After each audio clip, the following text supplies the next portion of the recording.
It all began on a cold dawn in July, winter clawing through every crack of the old coat I wore.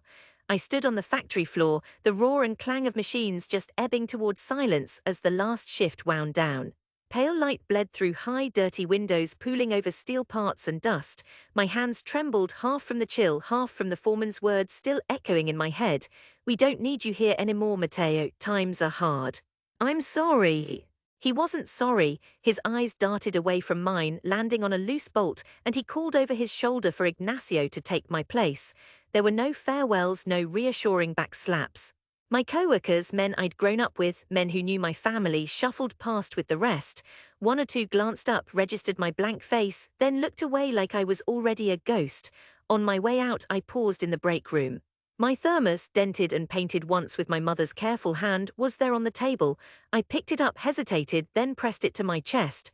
The city was waking up, Buenos Aires yawning with trucks blaring down Avenida Scenes, sweeps of cold air stinging my face as I stepped onto the street. A dog sniffed a broken crate near the curb. The sky was a bruised violet, almost a warning. My home on the southern edge of Park Patricios was a squat two-room flat above my uncle's bakery. I let myself in quietly. The bed where my brother and I had slept as kids was still there, covered with laundry waiting to be folded. On the wall, a long line of family photos traced our ages, holidays, baptisms, my father's wake. At the end, in the corner, was a shot I'd taken, the only decent one. My mother, eyes bright, arms folded in the sunlight in front of the bakery. I'd asked her to stand there for ages while I fiddled with the old camera from the flea market, promising her she'd look glamorous. She had laughed and said, "Matteo, are you going to be a movie director next?" She'd meant it as a joke, everyone did. That morning she'd risen early to join me in the kitchen, eyes rimmed red, hands already floury. "What now?" she asked, voice careful. I couldn't tell if she was worried for the money or angry at my failure. "I'm not going back," I said. "I can't do it anymore." "We all do what we must," she replied. "No one gets to chase dreams, Matteo. It's not that kind of life." I shook my head, anger tightening in my chest, but it cooled just as quickly. Serenity slid in, strange and unwelcome. "This can't be all there is. I want more." She wrapped her arms around herself. "And what else is there?" "Photography," I blurted. For a moment she just looked at me, then she laughed, not cruelly but as if I'd suggested flying to the moon. "Madness," she said. "Is this what you want to do, take photos for the tourists?" "Not just tourists, anything, anyone. I can be good, I just need a chance."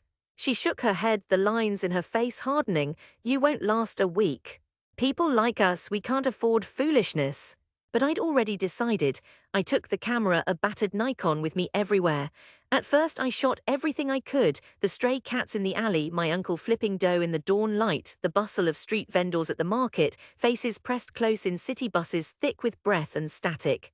I didn't care about technique at first, just about getting closer to the grain of things, the reality no one ever paused to see. Word got around that I'd lost my job and refused to look for another. Relatives stopped by to offer advice and scorn. "Matteo, there's nothing for you in this art," my uncle said, waving a flowery hand as if he could swat the idea from the air. He still let me eat from his bakery, but his wife began charging me for coffee. Neighbors doubled down. Every time I passed the factory, the men on shift snickered, nudging each other. I caught fragments sometimes. "The next Picasso, El Fotografo," always said with that particular Buenos Aires sneer, affectionate but unyielding. Only a few friends stuck by me, and even they doubted. I found serenity sometimes, at sunrise, walking along the river in Puerto Madero, camera swinging from my neck. There was peace in those moments, the city opening itself just for me. But anger returned, sharper after every family meal where my aunts asked whether I'd given up on playing around yet. Some nights I'd sit in the dark, hunched over photo books I'd borrowed and never returned from the library. I tried to copy their style, but my images always seemed rough, unfinished. The struggle was long. Money ran out fast. I pawned my father's watch to buy licenses for editing software used on battered laptops in smoky internet cafes. For a few months I shot passport photos for neighbors, earning just enough for groceries. I even worked weddings, long, dreadful affairs with squabbling couples, and sometimes teenage birthdays, each job more humiliating than the last. Still, I improved. I learned to see the way light carved faces, to wait for the right second before a kid's laughter ruined everything, to frame Santo Telmo's old saints so they looked alive and sad. I posted my pictures online, tagging, writing clumsy English underneath, hoping someone would notice.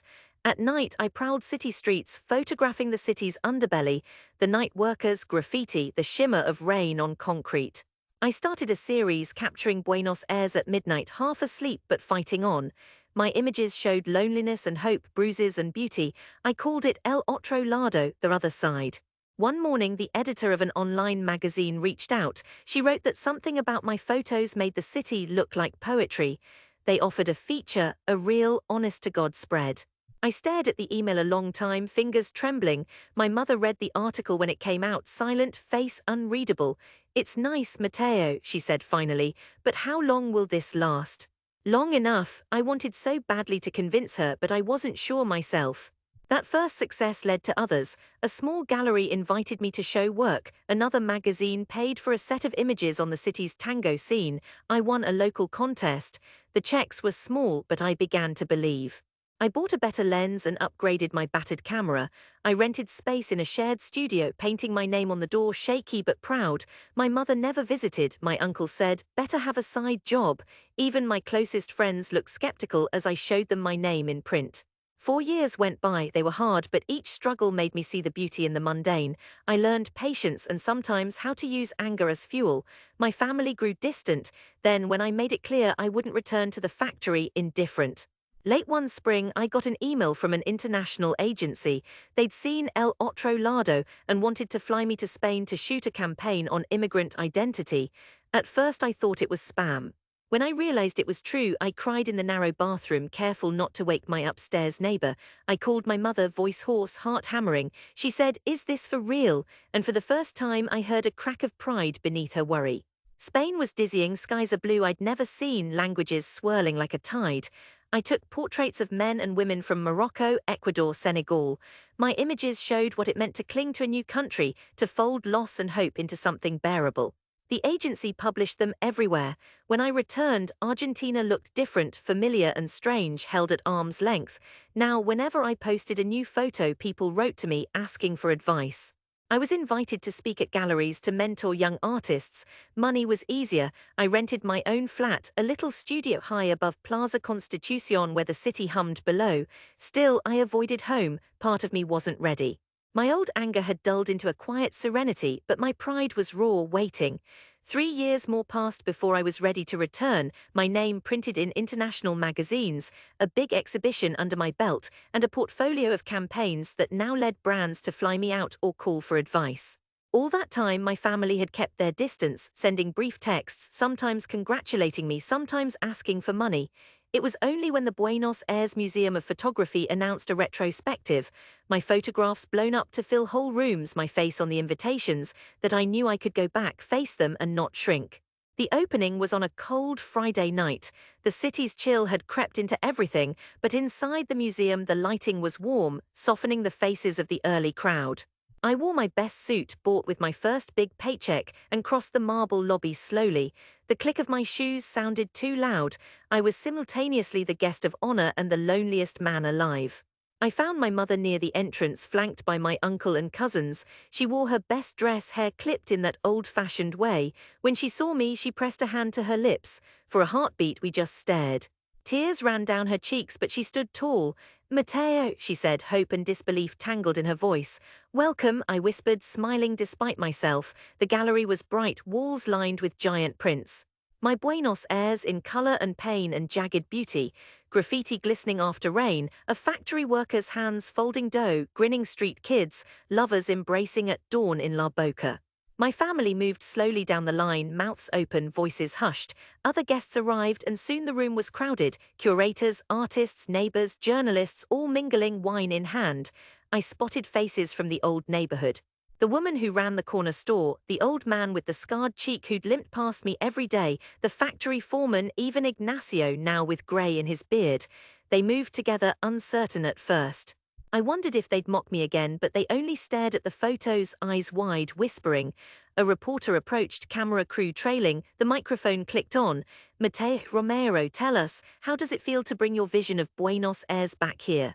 To show it like this?" I searched for words, heart pounding. For a moment, panic rose. What if I failed now in front of everyone? What if the anger came back, raw and childish?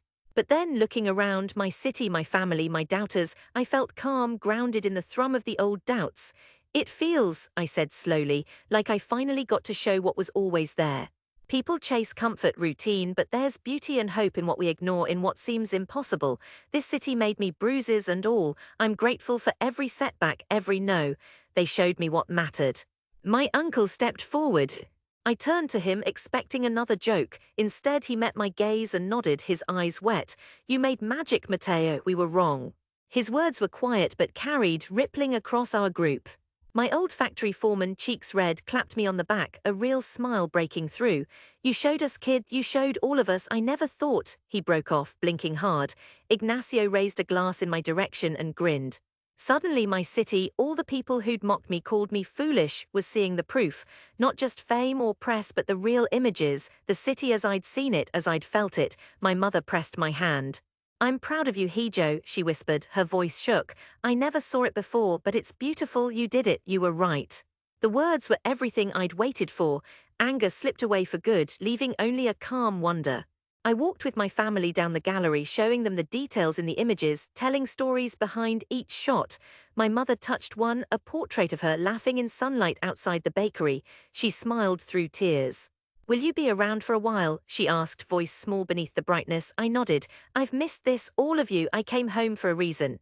My city opened itself to me again, not as an adversary but as a chorus. Old friends approached, some asking about the photos, some just to share a drink. My uncle toasted me, to Mateo, the boy who never listened.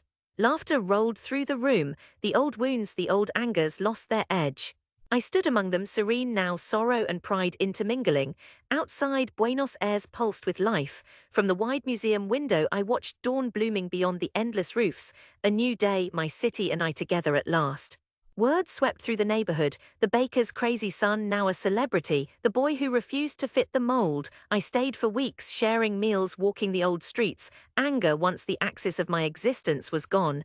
In its place, gratitude. I'd made something from rejection, and now my city claimed me back with open arms. Sometimes I wandered alone, camera in hand. Light pooled in the same cracked alleys, children played the same old games, and my mother's laughter still drifted from the bakery. Everything had changed, but nothing was lost. Buenos Aires, in all her bruised beauty, had taught me joy comes not after struggle, but in the act of returning, of finally being seen.